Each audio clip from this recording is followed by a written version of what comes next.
Hello students, welcome back to this amazing platform of Physics Wallah. Welcome back to this class. I hope आप सभी के सभी बहुत ज्यादा अमेजिंग होंगे। एंड जैसे कि आप सभी के सीयूटी के एग्जामिनेशंस मोर और लेस खत्म हो गए हैं, राइट। अब बहुत स्टूडेंट्स के दिमाग में एक ही थॉट है कि सर हमारे को दिल्ली यूनिवर्सिटी के अंदर एडमिशन चाहिए। तो यहां पे मैं आप सभी को क्लियर करना चाहता हूं, बहुत बच्चों को पता है और बहुत बच्चों को नहीं भी पता कि सीयूटी का एग्जाम देने से आप सभी का सिर्फ और सिर्फ सीयूटी का एग्जामिनेशन देने से आप सभी का दिल्ली यूनिवर्सिटी के अंदर एडमिशन पक्का नहीं होता है। इस चीज को क्लियर कर लीजिएगा, राइट। आपको दिल्ली यूनिवर्सिटी के लिए एडमिशन के लिए आपको क्या करना होगा, CSAS common seat allocation system एक पोर्टल है ना, जो आपके पीछे खुला हुआ है। उसमें लॉग इन करना पड़ेगा और अपने आप को अप्लाई करना पड़ेगा, मतलब कि उसकी एप्लीकेशन भरनी होगी। और ना सिर्फ दिल्ली यूनिवर्सिटी के अलावा भी जितनी यूनिवर्सिटीज हैं, जैसे कि आपका BHU हो गया, JNU हो गया, हर एक यूनिवर्सिटी का अपना एक पोर्टल आता है। उसके अंदर आपको अप्लाई करना होता है और उसके तहत आपका एग्जामिनेशन उस यूनिवर्सिटी के अंदर आप लोगों का एडमिशन होता है, राइट। तो अभी हम दिल्ली यूनिवर्सिटी पे बिल्कुल स्टिक रहते हैं और दिल्ली यूनिवर्सिटी के बारे में मैं आप सभी के साथ बात करूंगा।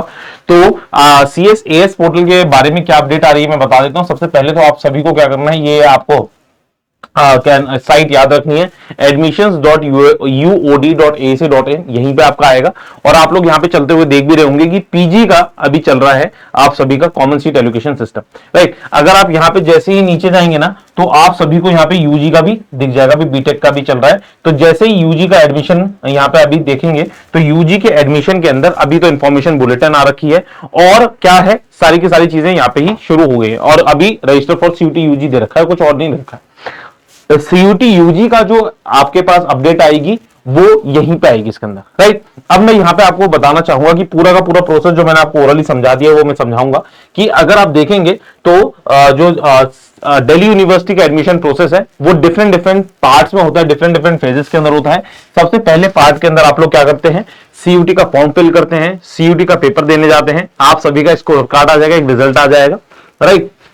उसके तहत मतलब कि साइमल्टेनियसली आपका CSAS portal common seat allocation system आपका खुल जाता है। वहां पे जाके आपको फेज 1 के अंदर एप्लीकेशन फॉर्म को सबमिट करना होगा। फेज 1 के अंदर एप्लीकेशन फॉर्म्स के अंदर सबमिशन क्या होता है, आपको कुछ नहीं, बस अपनी बेसिक अपनी डिटेल्स भरनी होती हैं, अपने डॉक्यूमेंट्स जो आपको देने होते हैं वो अपलोड करने होते हैं, दैट्स ऑल। जो कि आप लोग दिल्ली यूनिवर्सिटी को स्पेसिफिकली आप लोग दे रहे होंगे, दिल्ली यूनिवर्सिटी के पोर्टल पे स्पेसिफिकली आप लोग अपलोड कर रहे होंगे। सेकेंड फेज है प्रेफरेंसेस का। जैसे कि जितना इंपॉर्टेंट आप सभी के एग्जामिनेशन सीयूटी की एप्लीकेशन फॉर्म के अंदर इंपॉर्टेंस था ना, क्या बोलेंगे, यूनिवर्सिटीज की प्रेफरेंसेस का, कि कितनी यूनिवर्सिटीज को आप लोग टारगेट करना चाहते हो, कौन से कोर्सेज को टारगेट करना चाहते हो, उसी की तरीके से आप सभी को दिल्ली यूनिवर्सिटी को स्पेसिफिकली आपको दिल्ली यूनिवर्सिटी के भरने होंगे। मतलब कि कौन सा कोर्स आप कौन से कॉलेज से करना चाहते हो, और ये प्रेफरेंसेस आपको बहुत ही अच्छे दिमाग से और बहुत ही दिमाग लगा के करनी पड़ेंगी, क्योंकि जब आपकी काउंसलिंग होगी आपकी प्रेफरेंस वाइज ही आपकी कट ऑफ्स आएंगी। मतलब कि क्या होता है, बच्चे गलती क्या करते हैं उसके अंदर कि लेट से कि आपने कोई ऑफ कैंपस का कॉलेज प्रेफरेंस 1 में रख दिया, राइट। प्रेफरेंस 1 में रख दिया आपने ऑफ कैंपस का कॉलेज या फिर साउथ कैंपस का कॉलेज आपने प्रेफरेंस 1 में रख दिया है, और आपको फर्स्ट काउंसलिंग के अंदर ही आपको अपनी प्रेफरेंस 1 मिल गई, तो आप लोग कभी भी उसको अपग्रेड नहीं कर सकते हैं। समझ में आई बात। एक और एग्जांपल के तौर पे मैं बताता हूं कि फर्स्ट नंबर पे आपने नॉर्थ कैंपस रखा, सेकंड नंबर पे भी नॉर्थ कैंपस रखा, और थर्ड नंबर पे आपने रखा है साउथ कैंपस, और फोर्थ नंबर पे रखा आपने ऑफ कैंपस। ठीक है, आपके मार्क्स थोड़े से कम आए हैं और आपने आपके फर्स्ट काउंसलिंग के अंदर ही आपको ऑफ कैंपस में एडमिशन मिल गया है, तो आपके पास ऑप्शन हो जाएगा कि ठीक है, आपने अपने फीस सबमिट कर दोगे, अपनी सीट को वहां पे लॉक कर दोगे उस कॉलेज के अंदर, और लेकिन आप अपग्रेड का ऑप्शन भी डाल सकते हो, राइट। आपके CSAS पोर्टल के अंदर अपग्रेड का ऑप्शन भी आ जाएगा।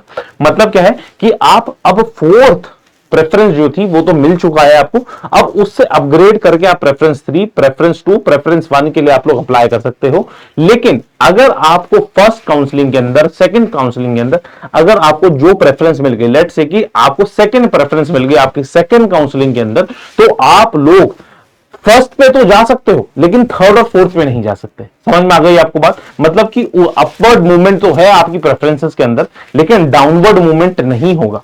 तो इसी वजह से मैं आप सभी को बोलना चाहूंगा कि आप सभी को अपनी जो प्रेफरेंसेस हैं बहुत अच्छी तरीके से भरनी है। और ऑब्वियसली जैसे कि throughout the year CUT वाला आप सभी के साथ खड़ा रहा है, तो आपको प्रेफरेंसेस के लिए भी सीयूटी वाला पूरा असिस्ट करने वाला है।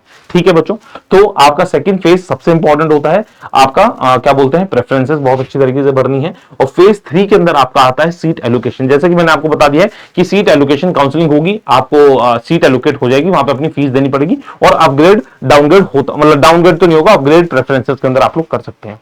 ठीक हो गया। अब फॉर द टाइम बीइंग जब तक आपका CSAS पोर्टल नहीं आता है, नहीं खुलता है, तो आप सभी को सबसे इंपॉर्टेंट जो है, अभी जितने भी आपके दोष थे, जितने भी आपके मैं बोलूंगा पुरानी दिक्कतें थी, गलतियां थी, वो सारा का सारा सुधारने का टाइम, या फिर मैं बोलूंगा तो अल्टीमेट टाइम यही है, वो ये है कि आप सभी को अपने डॉक्यूमेंट्स को बहुत अच्छी तरीके से रखना है, पाइल अप करके रखना है, बहुत अच्छी तरीके से फाइल बना के रख लीजिएगा।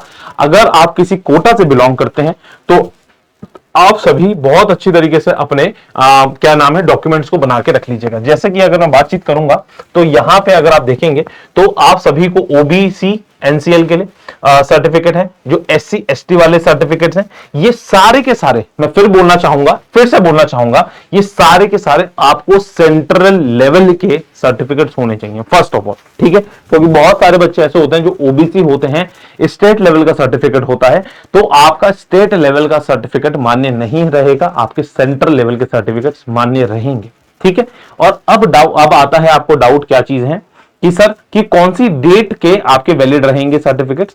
तो यहां पे बिल्कुल स्पेसिफिकली उन्होंने कह दिया है, the certificate should be issued after 31 मार्च 2024।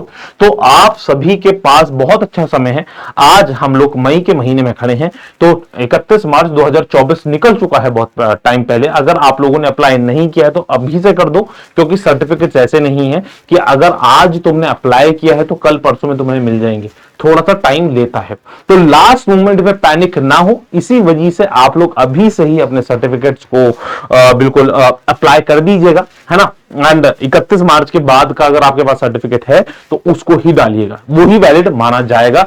नहीं तो आपका मे बी अगर आप लोग सही सर्टिफिकेट्स नहीं डालेंगे तो आपका दिल्ली यूनिवर्सिटी एडमिशन भी रद्द कर सकता है, नो मैटर व्हाट आपके कितने भी अच्छे मार्क्स हैं। ठीक है स्टूडेंट्स, तो यही सारी की सारी चीजें हैं, और मैं आप सभी को यही बोलना चाहूंगा, जैसे ही CSAS पोर्टल आपका चालू होगा, CUT वाला आप सभी के साथ खड़ा ही है, आप सभी को सारे के सारे डाउट्स क्लियर करेगा और आप सभी के हेल्प करेगा पूरी काउंसलिंग के लिए, for the Delhi university, for the JNU BHU, जितनी भी काउंसलिंग के आपके कॉलेजेस हैं, सारे के सारे कॉलेजेस के लिए आपको हेल्प करेगा। So students, that's all for today in this session. I hope आप सभी के लिए इंपॉर्टेंट न्यूज थी, तो इसको फॉलो कीजिएगा, एंड ये स्टेप्स फॉलो करेंगे तो आप लोगों का एडमिशन थोड़ा सा इजी रहेगा और स्मूथ रहेगा। Thank you students, God bless you, bye bye, take care, Warren Goyal signing off, Jai Hind.